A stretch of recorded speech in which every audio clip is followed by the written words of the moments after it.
Butembo Direct, les titres pour commencer ce journal.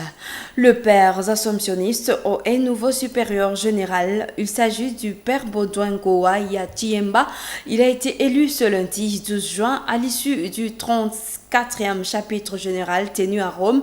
Le père Baudouin Goaya Tiemba est le tout premier noir élu supérieur général de la congrégation des Augustins de l'Assomption. La vie peine à reprendre dans la localité des Soupa-Kalaou en territoire de Béni. Malgré le déploiement de forces coalisées des armées congolaises et ougandaises, les populations n'ont toujours pas regagné leur village. Elles accusent l'absence des infrastructures de base et la destruction de leurs maisons lors des affrontements.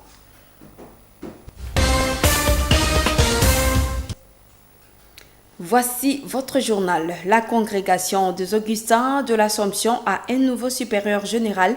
Il s'agit du père Baudouin Ngoaya Tiemba, et prêtre assomptionniste congolais. Il a été élu ce lundi 12 juin à l'issue du 34e chapitre général à Rome. Le père Baudouin Ngoaya Tiemba est le tout premier noir élu supérieur général de la congrégation des Augustins de l'Assomption. Récit de Grace Kaniki. Le père Baudouin Ngoaya Tiemba a été élu ce lundi 12 juillet 2023. Il est le 11e supérieur général des Augustins de l'Assomption. Religieux congolais, le père Ngoaya Tiemba est âgé de 52 ans. Il est né en 1970 à Mbaou, au Nord Kivu. Il fait ses études primaires et secondaires à Mbaou. Le père Ngoaya Tiemba décide d'embrasser la vie religieuse. Il fait son postulat au collège Kambali et son noviciat à la maison C. Charles Lwanga de Butembo. Il prononce ses premiers vœux le 28 août 1996. Il est alors nommé à Kinshasa entre les années 1996 et 2001 où il obtient une licence en philosophie. De 2003 à 2007, il étudie la théologie à l'Institut de formation intercongrégation de Mexico où il obtient le baccalauréat canonique en théologie. Le père Baudouin Ngoa est ordonné prêtre à Butembo le 24 janvier 2008. Il retourne au Mexique pour 4 ans d'études en pédagogie dès les années 2009 à 2013 et obtient une licence en pédagogie. En 2013, il est nommé aux Philippines où il était jusqu'à ce jour maître de novices ainsi que responsable de la formation aux Philippines. Polyglotte, outre le kinan de sa langue maternelle, il parle le swahili, le lingala, le français, l'espagnol et l'anglais. Il succède au père Benoît Griège, lequel vient d'effectuer 2 mandats de 6 ans à la tête de la congrégation. Depuis les années 1845, ils sont au total 11 supérieurs généraux qui se sont succédés à la tête de la congrégation des Augustins de l'Assomption. Le révérend père Emmanuel Marie-Joseph Maurice Daudet d'Alzon fut le premier supérieur général de 1845 à 1880. Il a été suivi du père François Picard aux années 1880 à 1903. Emmanuel Bailly fut le 3e supérieur des Augustins de l'Assomption dès les années 1903 à 1917. Son successeur Gervais Jean-Claude Kenage, 4e supérieur des Augustins de l'Assomption entre les années 1923 et 1951. Wilfrid Joseph Default est le 5e supérieur général des Augustins de l'Assomption de 1952 à 1969. Paul-Pierre Louis Charpentier, 6e supérieur général de 1969 à 1975. Hervé Stéphane, 7e supérieur général des Augustins de l'Assomption de 1975 à 1987. Claude Maréchal, 8e supérieur des Augustins de l'Assomption de 1987 à 1999. Le 9e, Richard-Édouard Lamoureux, qui a été succédé par le père Benoît Grière, qui, à son tour, vient d'être remplacé par le père Baudouin Ngoaya Tiemba. Les assomptionnistes comptent aujourd'hui 915 religieux et 45 novices répartis dans 128 communautés à travers 33 pays de tous les continents. Autre chose, il s'est clôturé ce dimanche 11 juin à Lubumbashi au Katanga, le 3e congrès eucharistique national de la République démocratique du Congo. Après 16 jours de travail, ce jour de clôture, une messe d'action de grâce a été dite au stade de la Kamalondo. Des fidèles et des congrégistes ont participé à cette messe présidée par le nonce apostolique Louis Antonio Tagle venu de Rome. Pour cette occasion, suivez ce reportage de Malaika TV sur Moto TV. Les gradins du stade TP Mazembe remplis comme un jour de grande finale de compétition. le flanc sud de la pelouse de cet ancre de la Kamalondo, décoré d'un podium. C'était à l'occasion de la clôture du 3e congrès national eucharistique que cette célébration eucharistique a été organisée pour boucler ces assises qui ont duré 7 jours. Les fidèles catholiques venus de partout sont venus assister à cette messe, officiée par l'envoyé spécial du pape, le cardinal Luis Antonio Tagle. Les grandes personnalités publiques et politiques de la RDC étaient aussi présentes. Plusieurs moments forts ont été vécus, notamment le passage au premier communion de plus de 2270 catéchistes, mais aussi ce transfert de bénédiction du pape au travers son envoyé spécial à ces couples ayant atteint 50 ans de mariage religieux, ou encore ces mots de l'archevêque métropolitain Fulgence Mouteba sur le rôle de la famille dans la perpétuation des valeurs de l'Eucharistie. Nos familles sont-elles encouragées à être de véritables églises domestiques, sanctuaires d'amour et de la foi? Ces familles, pour nous, doivent être issues du mariage entre un homme et une femme à la lumière de la sainte volonté de Dieu de l'origine de l'humanité et conformément à notre culture négro-africaine la plus authentique. C'était aussi l'occasion pour Fulgence Mouteba, archevêque de l'archidiocèse de Lubumbashi, de faire un plaidoyer pour la population congolaise qui croupit encore dans la misère et plusieurs autres souffrances malgré les richesses de la République démocratique du Congo. Ce peuple donc vit sur un territoire garni par d'immenses richesses naturelles dont, hélas, il ne profite pas suffisamment. L'abîme entre le train de vie insolent de l'oligarchie politique et la majorité du peuple ne cesse de grandir dans l'indifférence générale de ceux à qui revient la responsabilité de gérer la chose publique. L'Église catholique, dont la majorité de ce peuple se réclame, est le signe le plus manifeste de l'unité indéfectible de ce pays. Il est désormais clair que quiconque s'amusera à diviser ce pays à cause des velléités politiques trouvera ce peuple sur son chemin.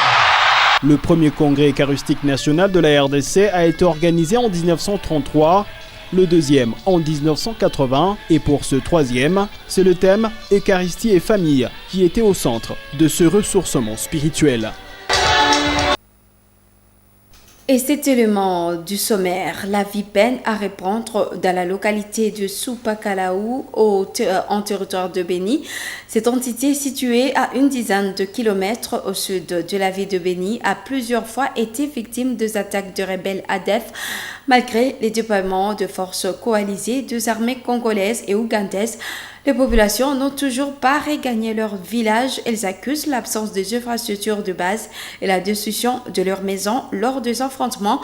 Delphine Mpanda s'est rendu dans cette zone. Voici ce reportage. Cela fait plus de 5 ans que cette localité est vidée de sa population. Elle a été plusieurs fois le théâtre des activités des miliciens Maïmaï et des rebelles des forces démocratiques alliés ADF. Le week-end dernier, une réunion entre la population qui sera généralement pour des activités champêtres et les autorités militaires s'est tenue au marché de Kalingate. Au menu, la situation sécuritaire actuelle et le retour envisagé de la population, indique Kivaouda Flori, chef de village Lubwasi.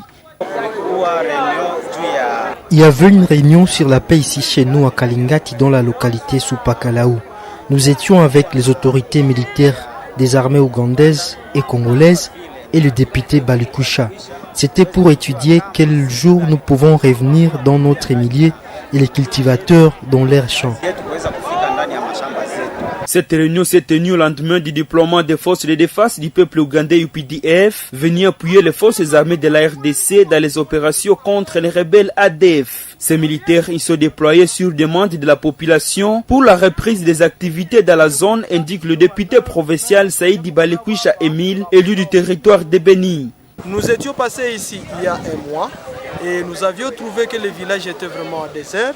Ils ont dit que les effectifs militaires qui sont commis ici dans ces villages et environ sont minimes et qu'il faudrait un renforcement des effectifs. Dieu merci, l'opération conjointe FARDC-UPDF a décidé sur le déploiement ici à Kalingati de militaires pouvant assurer la sécurité des personnes d'ici et environ. C'est ainsi que d'autres militaires ont été envoyés dans le Graben à Kirimba pour poursuivre avec la traque de ZDF. Malgré l'appel au retour de la population dans la zone pour permettre aux forces de sécurité de mener des opérations dans la profondeur, plusieurs infrastructures de base et des maisons d'habitation ont déjà été détruites. Le centre de santé de Supakalaou, par exemple, la plus grande structure dans la zone, a été détruite par une bombe lors des affrontements il y a de cela quelques années. Toiture endommagée sur un bâtiment couvert d'herbe, c'est la nouvelle image de ce centre, déplore Katembo Mwakazefire, notable de cette localité. Il faut que l'État lui-même crée des conditions propices pour permettre à chacun de revenir chez soi. On a pillé l'hôpital, on l'a détruit. Celui qui va retourner ici, il aura où les soins? Sa maison est détruite, où vivra-t-il? Pour les écoles, quand les gens vont retourner ici, où est-ce que leurs enfants étudieront?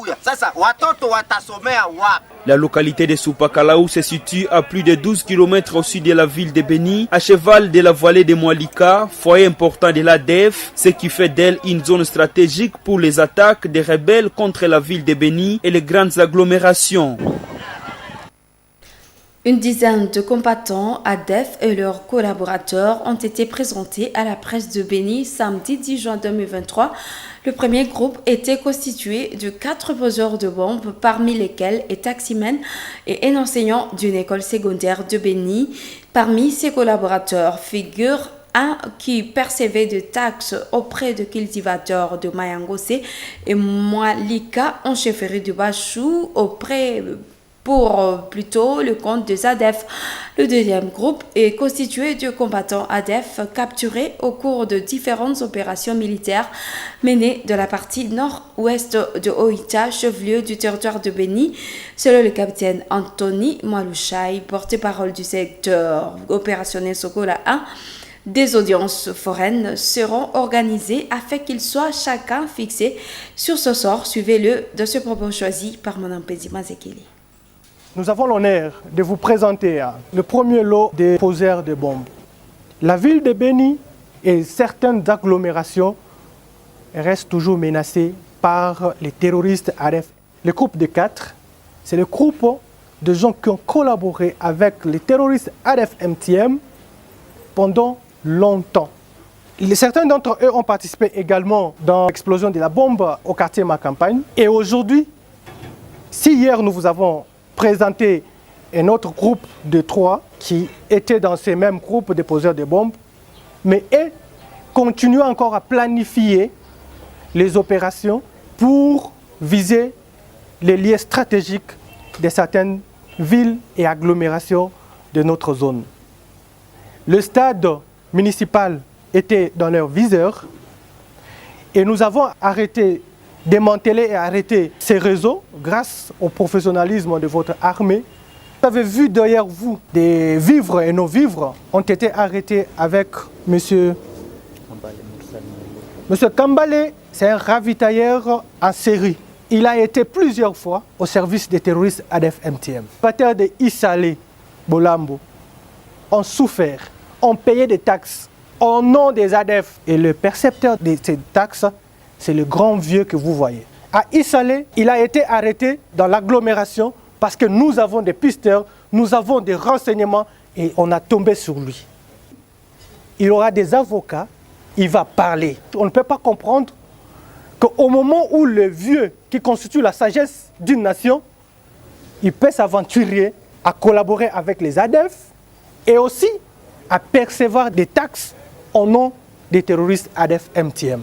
Notre Cheikh Ali Chabani, qui a travaillé, qui est connu dans la commune de Bolongo, lui pratique ou bien milite pour le djihad.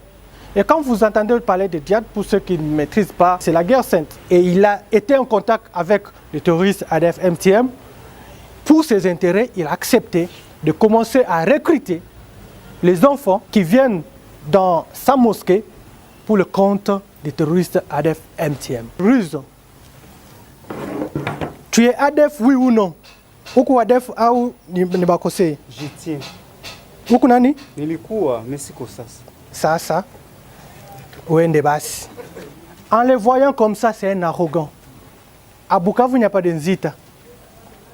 Et les Nzita sont originaires du Bas-Congo, Bandundu. Ce sont des gens comme ça qui se transforment à des Moindo, à des Kasereka. Ce sont des gens comme ça qui aujourd'hui, non, il est devenu congolais. Était arrêté à Mangina lors des opérations, parce que vous êtes sans ignorer que nous avons mené les opérations à Pétina, les opérations qui nous ont aidés à récupérer les bastions des ADF. Mais lui a beaucoup travaillé de l'autre côté de l'Ituri, le Kouawapi, Ituri. C'est au CM. Walé, c'est Vunkutu. Des hommes armés identifiés aux miliciens de la Codeco ont fait irruption aux environs du nord du matin de ce lundi 12 juin dans le site de déplacés de Lala en territoire de Djougou de la province de l'Ituri. Ces inciviques se sont livrés à un nouveau carnage.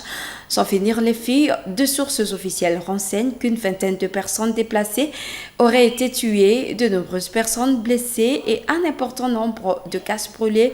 Cette situation qui crée une psychose à la base des déplacements de personnes est déplorée par l'armée de l'Ituri. Le porte-parole des FARDC en Ituri rapporte que des dispositions sont prises pour venir à bout de tous les réfractaires au processus de la paix en Ituri.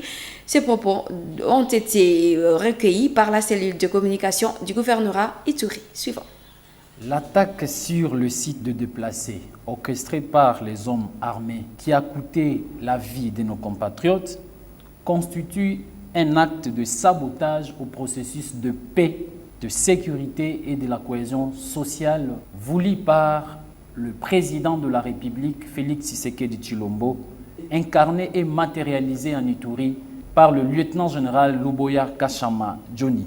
Cette attaque est l'œuvre bien réfléchie et consentie par le membre de groupes armés, ceux qui sont contre le processus de paix en Ituri et contre au protocole d'accord de paix signé à Aru par le leader des groupes armés œuvrant en Ituri, notamment MAPI, Codeco, FPIC et FRPI. En effet, les enquêtes sont en cours pour dénicher tous les auteurs de ces actes criminels, à tous les manipulateurs et membres de groupes armés, ceux qui sont contre le processus de paix en Ituri. Aucun crime de ce genre sur nos populations ne restera impuni, car la justice congolaise et la justice internationale documentent jour et nuit pour que ces auteurs puissent répondre à leurs actes. En ce qui concerne la situation actuelle dans le site de déplacés, les forces armées de la République démocratique du Congo ont pris des dispositions utiles pour venir à bout à tous les réfractaires de la paix. Et la situation vous sera communiquée dans quelques heures. Je dis et je vous remercie.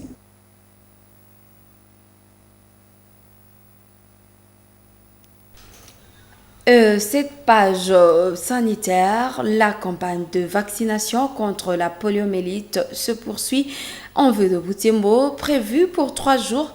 Cette campagne a été prolongée pour récupérer les enfants non vaccinés pour atteindre les résultats voulus. Mumbere Luavo, communicateur de la division provinciale de la santé, indique qu'en général, la vaccination se déroule bien et le chiffre atteigne déjà 98%. Par ailleurs, dans toutes les zones de santé, les vaccinateurs rapportent quelques cas de résistance de la part de certains parents. Il a dit au cours du point de presse hebdomadaire de la santé animé par la DPS. Nelly Mungesiali et Croyante Viamba recueillent ses propos. Regardons. À cette heure, l'activité continue avec les ratissages. Donc, on est dans la récupération des enfants qu'on n'a pas pu retrouver durant les 3 jours prévus. Et les tendances montrent que, à l'heure où nous parlons, la couverture vaccinale est de 98,3%. C'est que, au moins dans toutes les zones de santé, il y en a eu. Et les activités sont encore à court. La cartographie de toutes ces résistances, ceux qui n'ont pas encore été résolus, Malheureusement, le rapport final n'est pas encore à notre disposition. Mais à ce que je sache, est que le processus de résolution de ces résistances continue. Donc, il y en a eu, au moins dans chaque zone de santé, des personnes, des parents qui, avec des prétextes de pouvoir se cacher derrière les églises, derrière, je ne sais pas, des arguments qui ne tiennent pas debout, puisque je sais bien qu'il y a certains qui se cachaient derrière les croyances religieuses. Tu vois une personne qui dit qu'il ne peut pas faire vacciner son enfant puisqu'il est de telle église. Alors qu'il y en a eu plus d'autres de cette église qui ont fait vacciner les enfants. Donc comme pour dire que le motif ne tient pas. Et nous sommes en train de développer les différentes stratégies pour essayer de contraindre ces résistances et de les faire revenir à la raison. Et je sais qu'avant d'organiser une autre activité, comme il y aura une deuxième phase aussi, comme celle qu'on a eu à réaliser, c'était la première phase, dans un mois, on aura la deuxième phase, on tiendra compte de cette cartographie des refus. Ces enfants constituent un danger dans la communauté. Journée internationale de la lutte contre le travail des enfants ce lundi 12 juin 2023. Cette journée a été instituée dans le but de lutter contre l'exploitation des enfants dans les travaux de survie familiaux. En vue de Butembo, le Parlement d'enfants demande aux autorités et à la population de s'impliquer pour mettre fin à ces situations. Ceci est contenu dans une déclaration du Parlement d'enfants rendue publique ce lundi 12 juin. Suivez la lecture de cette déclaration faite par le président de la décision, Rigen Bangae, de ce propos recueilli par Mirembe Kitaouite. On observe dans cette partie du pays un taux élevé de l'utilisation des enfants dans les groupes armés, pourtant interdite à l'article 71 de la loi portant protection de l'enfant. L'utilisation des enfants dans les travaux lourds et dangereux, dans les sites miniers et pour des fins sexuelles, interdite pourtant à l'article 3 du Code du travail de notre pays. Il est très déplorable de constater l'inaction des autorités face à ces atrocités que subissent les enfants sous leurs yeux. À cette occasion de la Journée internationale de lutte contre le travail des enfants, le Parlement d'enfants profite de ce jour pour condamner fermement cette attitude des autorités, particulièrement celle de la ville de Butembo et du territoire de Lubero, qui voient impuissamment les enfants exploités dans les maisons de tolérance, les enfants dans la vente de l'alcool et des stupéfiants, les enfants soumis aux travaux lourds et dangereux, et leur intervention n'est pas vraiment visible ou ne produit vraiment pas d'effet pour sauver ces enfants. Pourtant, il s'agit de leur devoir selon les articles 32, 33 et 34 de la Convention relative aux droits des enfants. Il est grand temps de dénoncer cette complicité qui se justifie par votre silence éloquent, chères autorités. Les lois ne sont pas faites en une seule catégorie d'enfants, mais plutôt en faveur de toutes les catégories et d'enfants sans discrimination aucune. Et les étudiants en faculté de sciences économiques et gestion à l'Université de l'Assomption au Congo USC ont organisé une fête d'intégration de nouveaux étudiants inscrits dans cette faculté le samedi 10 juin 2023. Ils ont fait une sortie à l'espace Abidja à Kivunano, à 7 km de la ville de Butembo, vers Misébéré, un moment d'échange d'expériences et de fêtes. Reportage signé Delphé Vouya. Ces étudiants sont partis du site Kambali l'avant-midi de samedi dans les bus des étudiants de l'UAC. Destination, l'espace Abidjan Kivunano. À l'arrivée, les nouveaux et les anciens étudiants se sont regroupés à Carrefour. Objectif, faire connaissance entre tous les étudiants de cette faculté dans un esprit de famille. Une occasion aussi pour les anciens de partager leurs expériences aux nouveaux, à en croire le directeur Moïse Kassambia, secrétaire du département d'informatique appliquée à la gestion. Pour bien relancer encore les semestres qui commencent, nous avons voulu organiser ces moments de détente pour leur permettre de gagner des souffles. Majeur pour aujourd'hui, c'est que les nouveaux étudiants qui sont venus s'inscrire dans la faculté de sciences économiques et de gestion, surtout les départements que nous avons déjà délibérés, le département d'informatique appliquée à la gestion des entreprises et le département d'informatique de gestion et anglais des affaires. Ils ont bien travaillé à ce premier semestre. Nous les encourageons d'aller de l'avant pour qu'au second semestre, ils puissent travailler de la même façon et faire de plus. Et à ceux qui sont encore aux humanités, ceux qui vont présenter leurs examens d'État ici là, nous leur demandons de choisir l'informatique de gestion ou bien l'informatique de gestion anglais des affaires au niveau de l'Université de l'Assomption au Congo.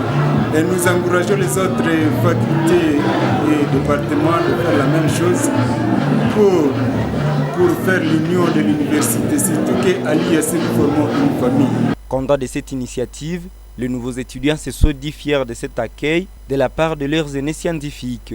Ils pensent que cette prise de contact entre les étudiants et les différents échanges leur seront utiles dans leur parcours académique et l'accomplissement de leurs rêves. Dans ce département, j'apprécie d'abord le département d'informatique et gestion parce que dans le jour d'avenir, c'est l'informatique qui est le meilleur. Donc, au jour, l'informatique s'applique et on évolue grâce à l'informatique. L'impression déjà maintenant, c'est que j'étais vraiment à l'école secondaire, j'ai suivi les latins philo. Et dans les latins philo, je n'ai pas bien bénéficié de l'informatique. Mais depuis que je suis à l'IAC, je me bénéficie bien de l'informatique et je sais taper à la machine comme une personne qui a étudié le commercial au secondaire. J'apprécie cette faculté parce que le monde actuel est informatisé. Et c'est la technologie qui bat le corps en fait. Sans l'informatique, rien ne peut changer. La faculté des sciences économiques et gestion à l'UAC comprend 4 départements, l'informatique appliquée à la gestion, le management général, l'informatique de gestion et anglais des affaires et la gestion des entreprises et organisations du travail.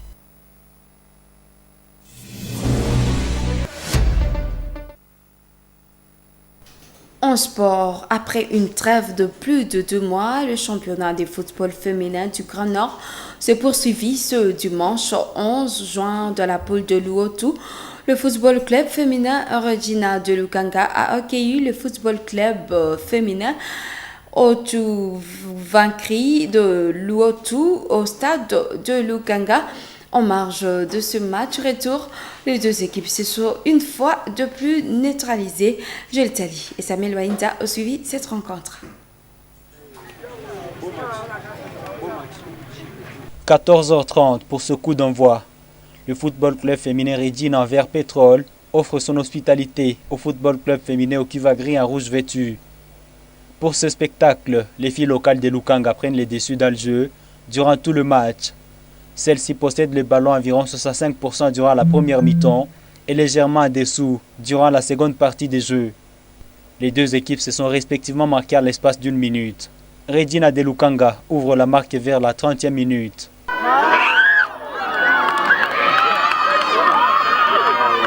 Et Okivagri est vite revenu au score la minute suivante.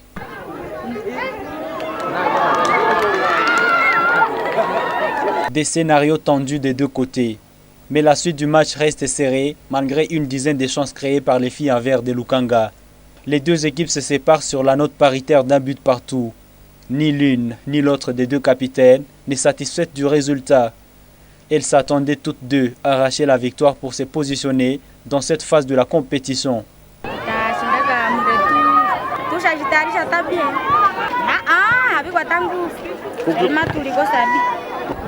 Sikujisikia bien. Nilikuwa napenda tu tuongeze ingine binjo niende na niko na courage. Sisi tunakosa B. Tulikuwa napenda tu tupijize B ya pili sasa.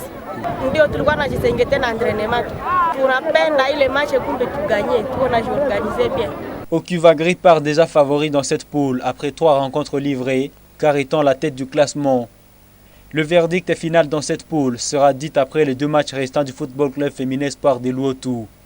Les 3 équipes se disputent une seule place pour représenter la poule de l'Uotu dans la prochaine étape qui réunira les champions des 5 différentes poules où l'organisation Mama Kivu organise ses éliminatoires.